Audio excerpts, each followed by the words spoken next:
Hi, this video is about a custom AI solution case study where we helped a company transform their medical billing by processing large amounts of unstructured data with AI.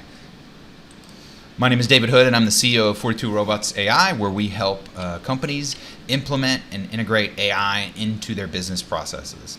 So these were two very similar client projects, where while it was the data itself was very different, the general idea behind both of them was very similar. There's a few differences that I'll highlight here. And really, let's actually do a massive amounts. So we're talking many pages of unstructured and inconsistent data that that could be in all sorts of different formats.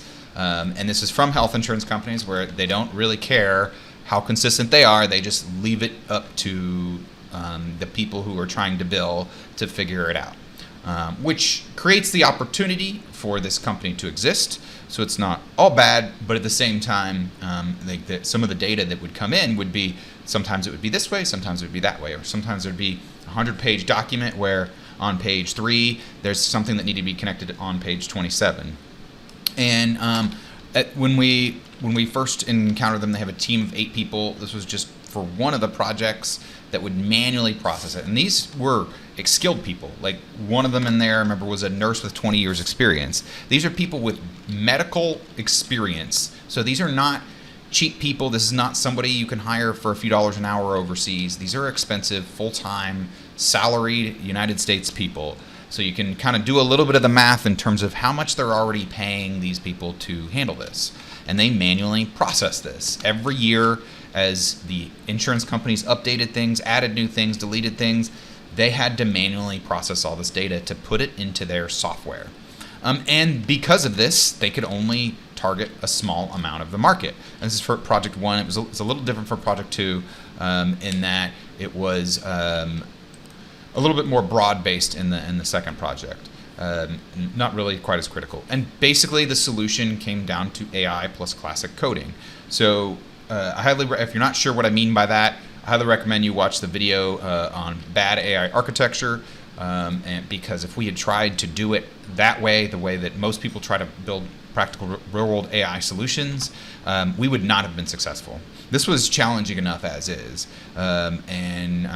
because of the unstructured amount of the data, because of the amount of edge cases that were present in these situations, it was pretty challenging.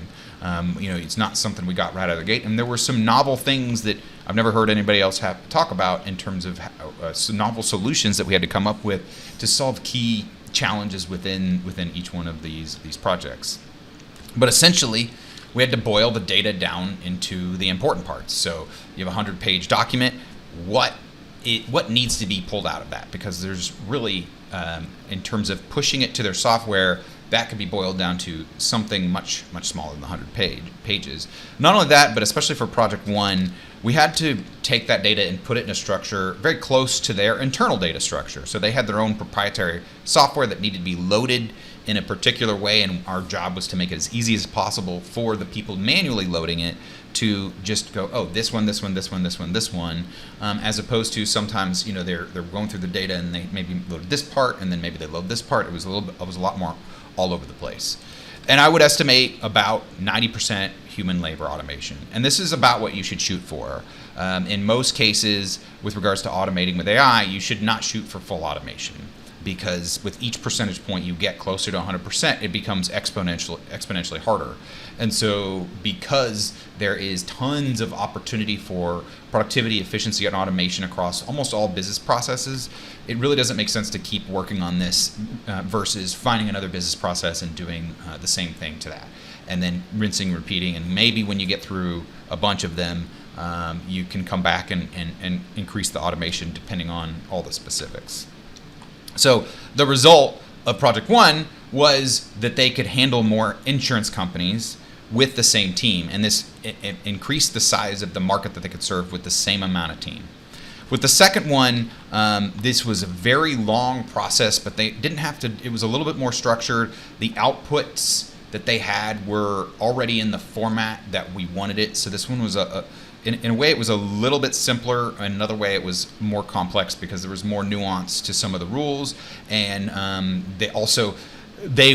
this one, they were not doing perfect, as even the humans didn't get this right very much in terms of like it being perfect. So there were some things about it. It's like you just kind of have to accept that it's not going to be perfect because, again, the humans can't even do it perfect. A lot of the input data we had in terms of what they'd done in the past was flawed. But we managed to get through that, and as a result, they are able to do this much faster, which typically this takes them quite a bit of time. So with this specific project, the data comes out usually very early in the year, and it takes them months to process it, to get that data to their customers. And now what they're going to be able to do is they're able to get that data to their customers much, much quicker. When the data comes out, they're able to get it out there before their competitors, and with less work. And so this one, we actually were able to automate this to a very, very high level, and to where it saves them a lot of time. I think it's higher than 90% as far as I can tell, but it's I think on the order of 90%, which is what we were shooting for. So if this sounds like something that'd be good for your business, and it doesn't even have to be the medical space. Almost every business has large amounts of unstructured data, inconsistent data that's maybe dynamic, maybe there's a bunch of different edge cases. AI is a really good use case to boil that data down and reduce the amount of time it takes for your team to handle that data. So they can do more, or do it faster, deliver to your customers faster. There's a whole bunch of additional benefits for this. So give us a call or click the link below, and we'll create a free custom AI implementation roadmap for you. Thank you very much. Have a great day. Bye.